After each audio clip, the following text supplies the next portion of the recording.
That's good. Matt? Good, so forces can act on objects, but is a force something that acts on objects? Like is a force physically acting on you?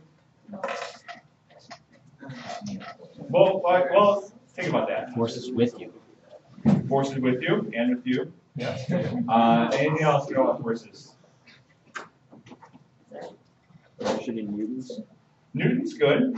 Isaac Newton's good. With forces. The unit of a force is a Newton. Good, capital N. Isaac, good guy. Anything else? Force, yeah. Gravity is a force. Gravity is a force. Very good. What causes gravity? Anything? Mass, good. Earth, yeah, mass, good. What over here? Someone said? Friction, a force, good. And our forces we know? Electromagnetic force, good. Michael Faraday, good stuff. Anything else? Strong and weak nuclear. Well, now getting really complicated, but yeah. Polar, non-polar.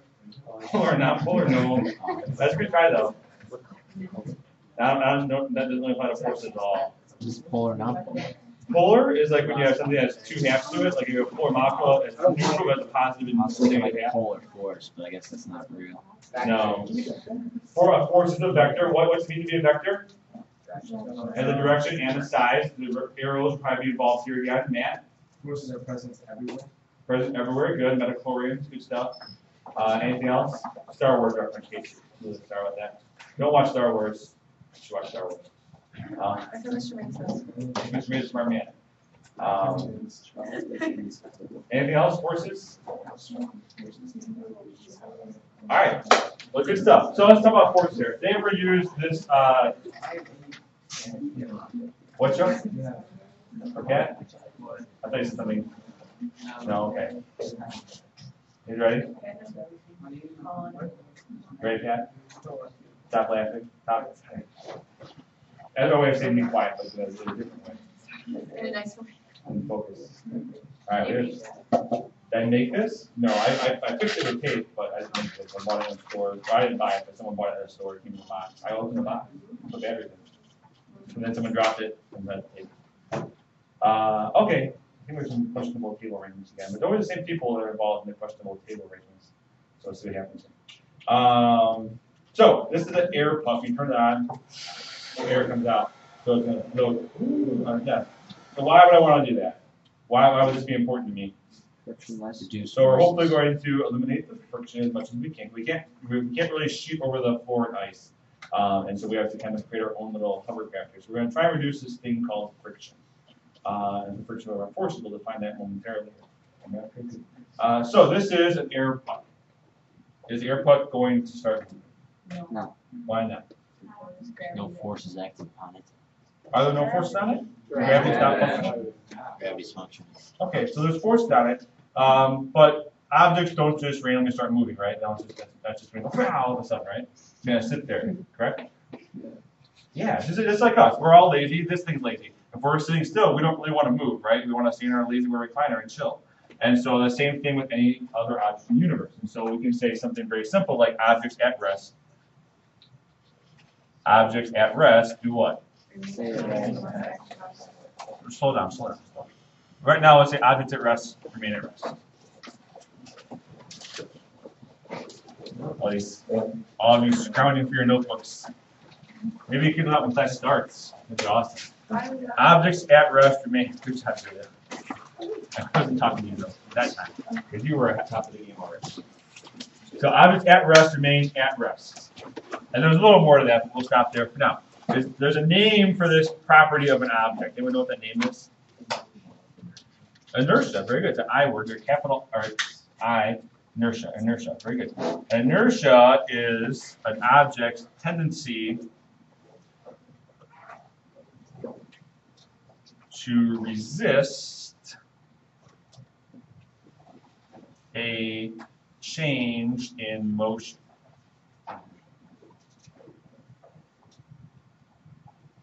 So objects inherently want to keep doing what they're doing. There's something at rest and wants to stay at rest, and we'll discuss momentarily that something in motion pretty much wants to stay in motion.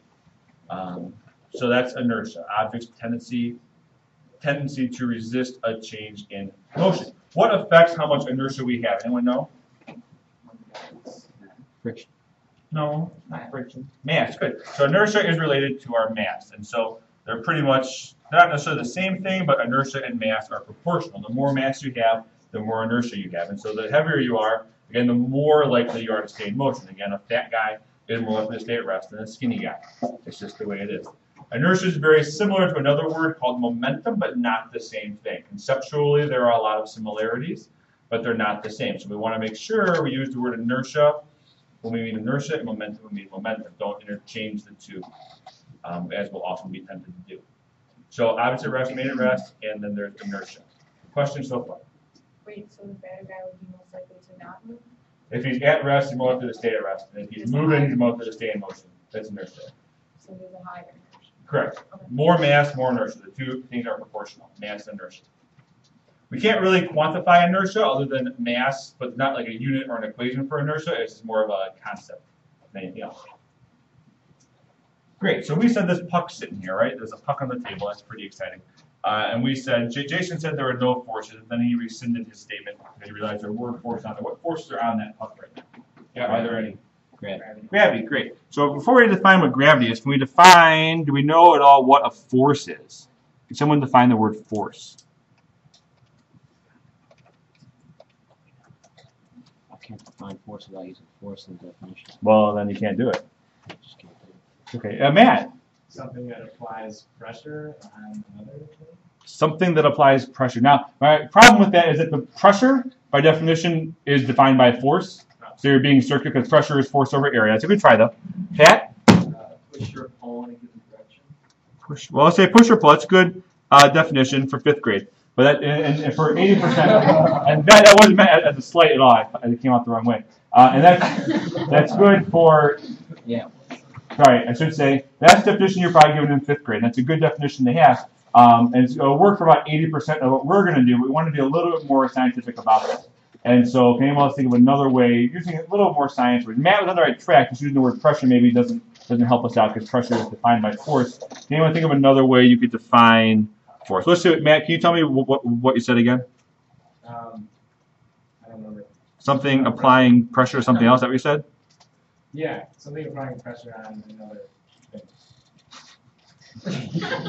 Velocity being applied to an object.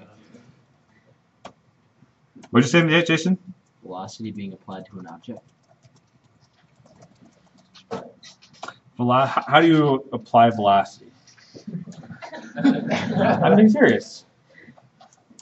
But what you mean, like if my hand's moving, it has velocity, it pushes something else, and that causes it to force that other thing along? Yeah. Is what you're saying, basically? Okay. And you're all conceptually kind of saying everything. So let's see what's common about these definitions. So we have something applying pressure on another thing, and velocity being applied to an object. So we've seen any commonalities between these two definitions? Fine. So there's some kind of something here going on. And how many objects are involved here, do you think? In both cases. So we have two objects. Applying, let's see how good you are being thesauruses. Is there another word for applying than I maybe that could work instead of word applying? But now. Not a homonym, a synonym. Not necessarily a homonym, maybe. So I don't know if to think of this. I'm going to use the word interact. Implicate. Implicate, maybe that's not. I'm going to use the word interact here. But definitely see we have a commonality here. We have the word applying in both of these cases. That's pretty. Oops, I didn't want that though. I wanted a highlighter. Is my highlighter? We have highlighter.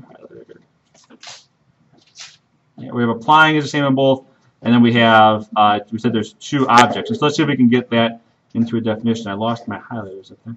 So a force, we're going to say, is the following. Is an interaction between two objects. Most likely that interaction is going to be a push or a pull. But we want to really clarify this is two objects. And sometimes we have more than one thing kind of convalescing together. But each force is only two objects acting on each other. You can't have three objects acting together to cause a force. If you have three objects, you probably have like two forces really happening there. So a force is an interaction between two objects. Questions about that? And it's usually going to be some kind of push or pull, because really that's all we can do to each other. So what are some specific forces that we know so far? We've said the puck has what acting on it? Gravity. So one kind of force we have is the force of gravity. All the forces we have, I always like to note with a capital F followed by a subscript. Some books like to do that differently. I find it kind of confusing though. This way I always know that this thing right here is a force because there's a big capital F by it. So we're going to do F with a little subscripted G next to it like that. Anyone define gravity? The Earth's pull. The Earth's pull, that's a one specific force. So does only the Earth have gravity? No. So let's see if we can broaden that. Merit? A force that's an attraction between two objects. So like when an electron and a proton attract each other, that's a force of gravity? Force due to gravity. Towards the surface. Close. We're closer here. An interaction between two objects with mass. Great. The force of gravity is an attractive force between two massive objects. By massive, I don't mean necessarily big. I mean that both objects have mass. So the force of gravity is an attractive force between two massive objects. What's interesting about gravity, which is kind of different than other forces, is that it's only, this is hard to know, it's only attractive. Like electrostatic force, like protons, electrons, we know that if you have the same particle, right, in chemistry, those repel, opposite charges attract. With gravity, we only know about attraction. So, and I don't know if we figure out what antimatter is at some point, or anti-mass, or something will have some kind of repulsive gravitational force, who knows. But gravity is only attracted between two